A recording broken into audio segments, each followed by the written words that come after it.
Hey, listen to Wrestling Roundup on FreeFM, ArrowFM, and MP. As always, I'm Grady, and live on Skype we got Josh. Hey. Let's just run straight into stuff that happened this week, and let's start with some Triple H, because we had quite a bit of Triple H this week, announcing things, telling us things, and one of those things is that we're gonna finally, it feels like almost a year late, get ourselves a WWE draft. Yeah. Definitely feel like we need to shake things up a little bit, especially with a certain division that might help one of our girls out. I think you can call it out. We've been dissing SmackDown Women's Division for a while. Some of the divisions are not as healthy as some of the other divisions, and it is plainly clear to see. And I think this is their chance, if they're gonna do anything, to just do something. Because, Absolutely. like, people have been floating so much. And I think it's probably not helped with the fact that both, the men's heavyweight title and the tag team titles are a unified cross-brand. But, I don't know. If you asked me now and you pointed out a superstar who wasn't, a SmackDown champion or a Raw champion, I probably couldn't tell you what roster they belong to. The only thing I could really point to would be Imperium, because of Gunther being the SmackDown mid-card champion, and Sheamus and his crew, because they're chasing the SmackDown champion, and that's about it. Yeah, Judgment Day is showing up on all the shows. The women's tag teams are showing up across all the shows. Rey Mysterio's jumping around. The Bloodline, Sami Zayn, Kevin Owens, Matt Riddle. They're all appearing everywhere. Which makes me think there's a top 25-30% of the roster who float between divisions or float between shows. And then there's that lower percentage that are assigned. And I do wonder if the draft is an opportunity to maybe not split up some of these unified titles, but fix up our title situation if we are, because a draft means that we're going to still be brand split. And you'd think if you're going to be brand split, there's going to be some implication of we want a tag team title on our card. Absolutely. So I think some things are changing. I do think that eventually we are going to get to separate world titles too. Yeah, I just don't know how far we have to go with that, right? Obviously, Roman Reigns probably got to hit his 1,000 days. That is only with the Universal Championship. But I feel like if they separated them now and Roman kept his Universal and vacated his WWE, there's not as much of a moment of Cody Rhodes conquering that mountain, if that is the storyline we're trying to tell long term heading to SummerSlam. And so, it would just be a lot less satisfying for somebody to be handed a title. Money in the Bank, still a great opportunity for somebody to cash it in and only win one championship. I still say that. I tried it last year, we didn't get it. Could do it again this year. True. Personally, though, I think I'd want them to go all out with the whole idea of you can go after different championships and have the Money in the Bank winner go after a tag team championship. Yeah, I think it's the only one left, right? Not really, because you could go down to NXT. I guess, true. Rumble's gone down to NXT. We'll have to see. Money in the Bank is still a little while off. Backlash up first. I think Money in the Bank is scheduled to be after that one from my memory. But we'll see what they end up doing for that show. We talked about Roman Reigns. We talked about the tag team titles. Pretty much all of those unified titles still locked on up. We thought, maybe a 3-on-3 match at Backlash involving Sami Zayn, Kevin Owens, the Usos. We seem to be getting our third man for the faces as we got a returning Matt Riddle. Yeah, which makes sense. I think I said it last week, but I think the whole Brock thing is going to be a couple month program to keep Cody busy as well as get him over as a threat, because Brock's always going to be a threat no matter what, because he's just Brock Lesnar.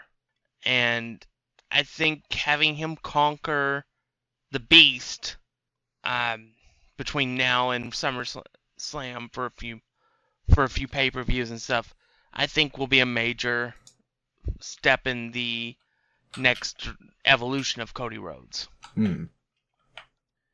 Yeah, that definitely seems to be where his storyline is going, right? You know, just facing Brock Lesnar, everything that's been put in front of him, and then he'll come on back and claim the WWE Championship. At least that's where it seems it's heading. Oh, Money in the Bank is actually ages away. Oh no.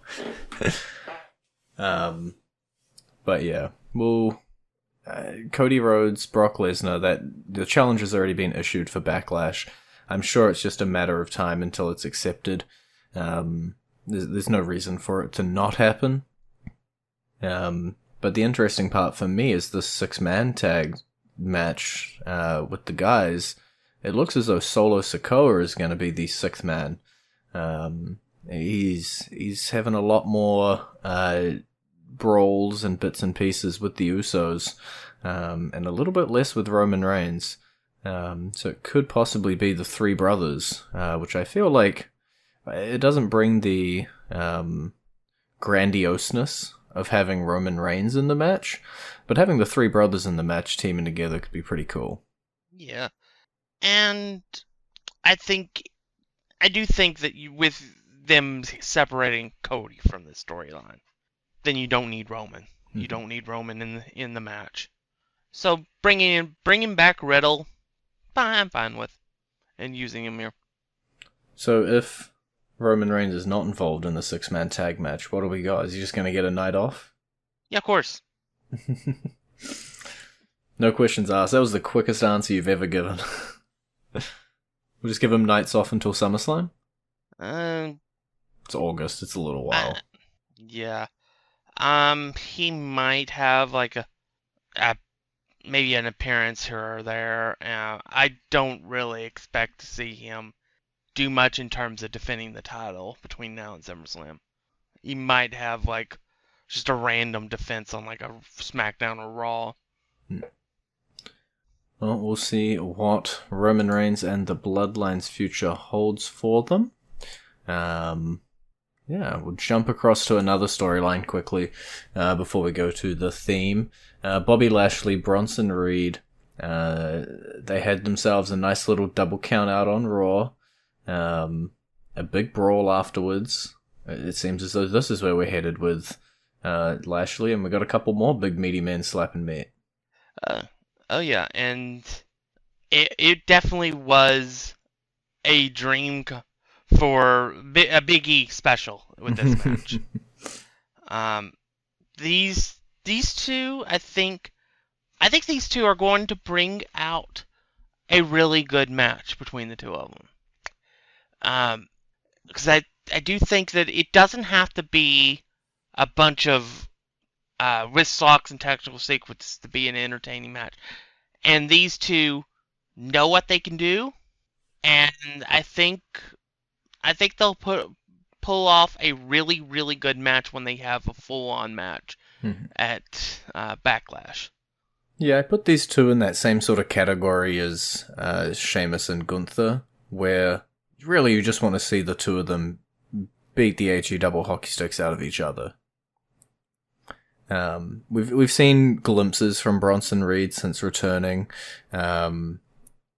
We saw stuff in the chamber. We saw other bits and pieces, but this really is the highest profile thing he's done since coming back. Bobby Lashley been looking pretty strong lately.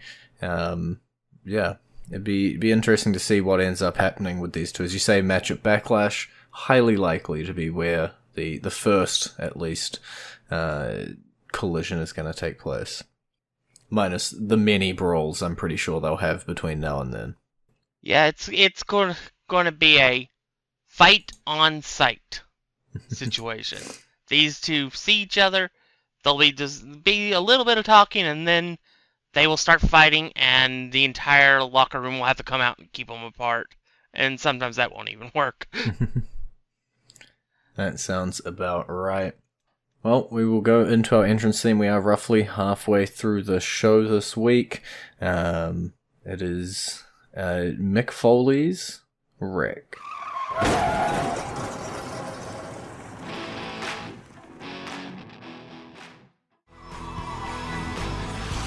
And you're Wrestling Around the Pond, FreeFM, ArrowFM, and NPR. I'm Grady, he's Josh. Let's look a little bit at the women's division. First up, brand new tag champs. Yeah, not exactly what we were expecting, but yeah, it happened. Yeah, like, I guess just to run it down for people who maybe didn't watch Raw, Lita gets attacked backstage, Trish takes her place in the match, Becky and Trish lose the titles to Liv and Raquel, and then Trish turns heel. Yeah, and it was the most powerfulest move in WWE history that won the titles for Liv and Raquel. It always the good is. old roll-up. I want a percentage of championship matches that end in roll-up, because I feel like it's all the time.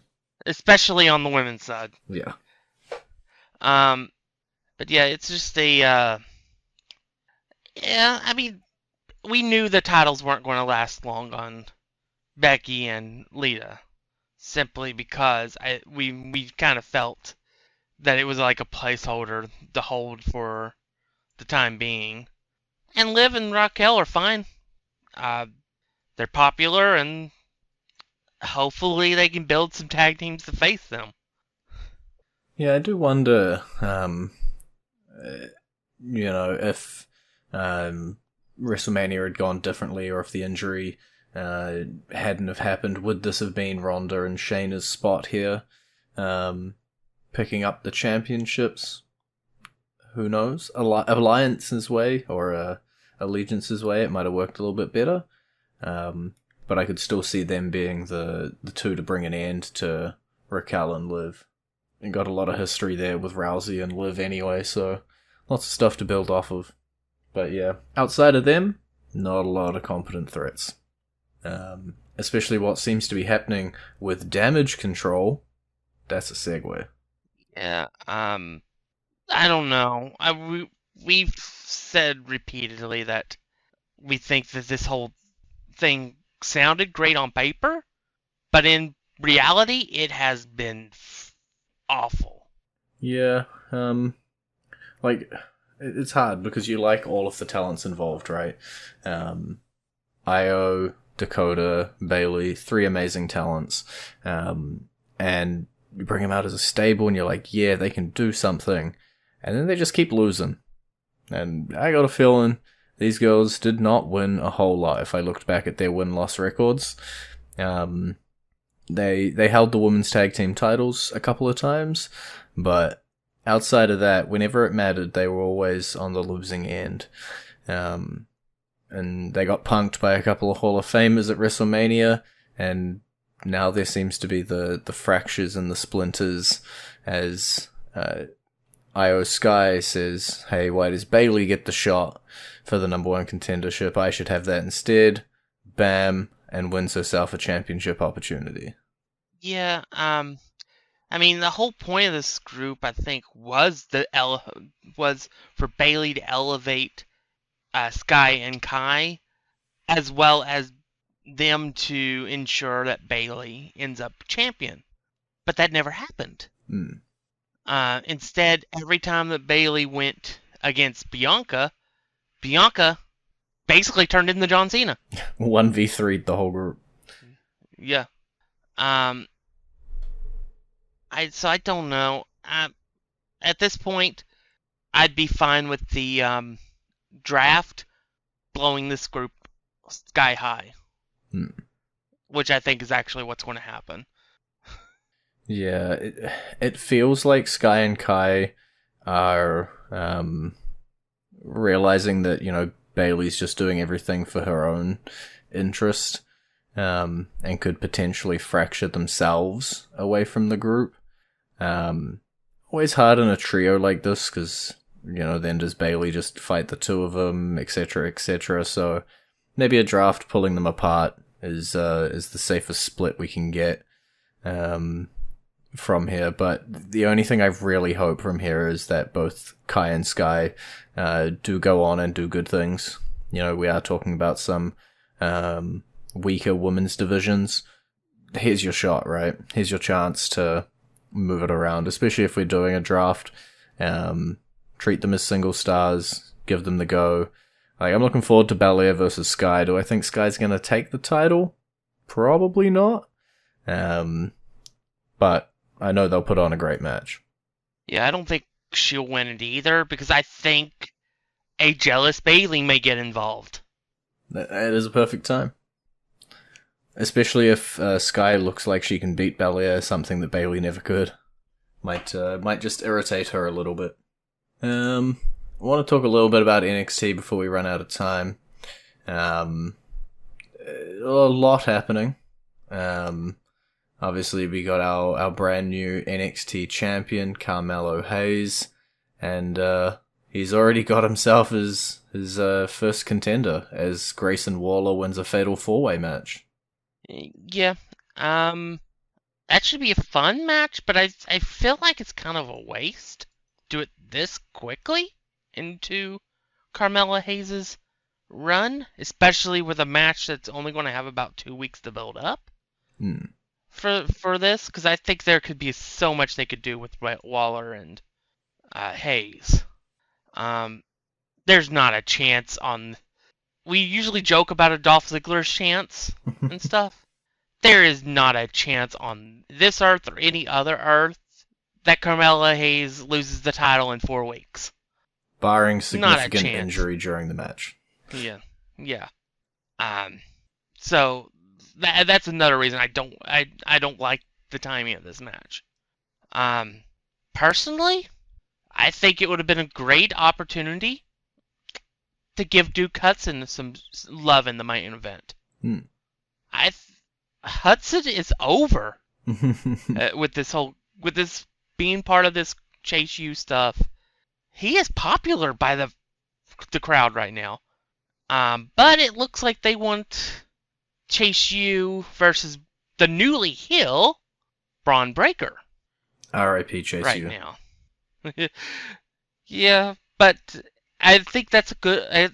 Ultimately, it's a good thing, because whoever you put against Chase U is always going to get hated on. Mm-hmm. So you could further the stuff with Braun becoming a villain and getting more and more heat on him by him taking on Andre Chase or Duke Hudson. So I understand why they didn't put him over in the match. But it would have been a neat little thing, because I think they need to see what Hudson can do in the main event. Mm-hmm. Because he had the crowd eating in the palm of his hands in that match.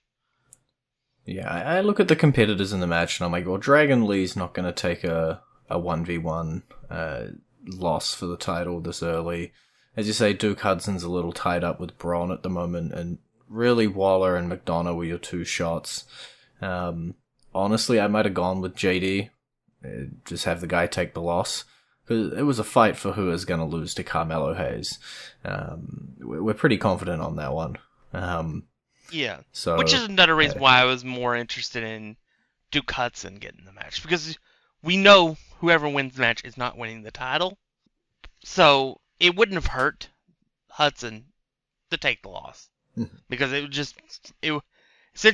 just be Carmelo Hayes elevating Hudson to his level by just facing him. Yeah. Well, instead, this is what we end up with. And as you say, Braun Breaker, Chase U seem to be kicking themselves off in a feud. Braun is taking to being a heel pretty fast. Well, he does have a pretty famous uncle that was pretty good at it. So... Yeah, as we all know, though, talent doesn't always run in the family, so for someone who's been booked basically as the top face champion for a year, I don't know. It just surprised me a little bit how quickly and how well the guy just has to flick a few switches. It doesn't have to change a lot with his character, just a tiny little bit, and all of a sudden, biggest meathead heel in the ring. And I think you're right. Going up against Chase U might be the magic sauce that seals the deal. Yeah, and eventually we will get another Hayes Breaker match, probably Battleground, likely. So this was an excellent opportunity to, as we said earlier, elevate Hudson a little bit, showcase him by Breaker willingly giving Hudson that match, because he quote unquote doesn't want the curse of the championship back. But we'll eventually get to another Hayes Breaker match, having a barn burner, and eventually Breaker ends up on the main roster. But this is at least giving him more exposure as different characters, which is going to be important when he gets to the main roster. Yeah, you got to make sure someone's not entirely one-dimensional or can't adapt. And so, you don't want to just try them in one position and then you put them up there on the main roster and they're okay in that one position, but as soon as you need them to switch or to do something different, they flounder because they haven't had to do it before. And so, yeah, it's good to see that they're going to try him out down in NXT. That's what it's meant to be for, right? Give him that test and see how he goes. We still have a few minutes left. Let's talk about the Mysterios. Let's talk about the LWO. Let's talk about Bad Bunny. Kind of going the way that we expected. They're feuding, they're matching, they're having their bits and bobs. And yeah, it looks like Bad Bunny's got himself a match at Backlash. It's what we expected.